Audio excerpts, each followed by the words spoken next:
बन्या मुकाबला सरकार विफलता को नहीं बर्षिला बीजेडी उपमुख्यमंत्री प्रभाती परिडा भोगराई और बालियापाड़ बन्यांचल गस्त प्रहसन बोली कही दल। बन्या विपन्न एपर्यंत कौन रिलीफ किंबा सरकारी सहायता पाई नथिबा बेले उपमुख्यमंत्री केवल फोटो उठाइबाकू आसिथिले बोली अभियोग करिछि बीजेडी। भोगराई ब्लॉक 10टी पंचायतर शताधिक गाँ, बालियापाड़, बस्ता, जलेश्वर ब्लॉक बहु पंचायत बन्या समस्या सहित जुझुंट। भोगराई लक निकटू स्पीडबोट रे जाई बन्या छाड़ी जाइथिबा बाउशखणा गाँव में पहुंची उपमुख्यमंत्री, किंतु व्यापक क्षयक्षति और प्रभावित होता गाँ को गले नहीं। बन्या विपन्न को रिलीफ नदेले आंदोलन तीव्रतर होगा नहीं भोगराई आयोजित सांबादिक सम्मेलन में भोगराई विधायक गौतम बुद्ध दास, बीजेडी नेत्री लेखाश्री सामंत सिंगार, जलेश्वर विधायक अश्विनी कुमार पात्र चेतावनी देते।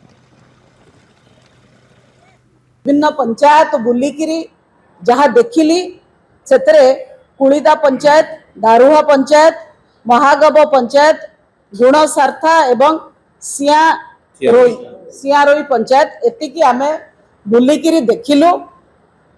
गोटे कथा कहबी जे लोके नाही नथिबा असुविधार सम्मुखीन होउछन। तेणु को परिस्थिति रे सरकार एई सूचना को लोकन को पाखरे ठीक समय पहुंचाई पारले नाही, जहा फल रे लोक माने तांकर मूल्यवान जीवन आ जंतु को नेकरी भल सुविधा जगह को जाई परतांते।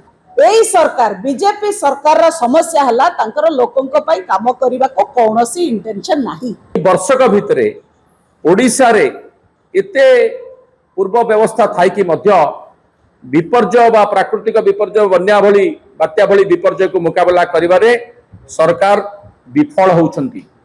एवं तार सबुठारु बड़ उदाहरण होची भोगराई रे बा हमर चारोटी जाक ब्लॉक रे जलेश्वर, बालियापाड़, भोगराई, बस्ता ये चारोटी ब्लॉक रे सुवर्णरेखा एवं जलका नदी जो बन्या आछि से बन्या को मुकाबला करिबारे वर्तमान सरकार संपूर्ण विफल होइछन।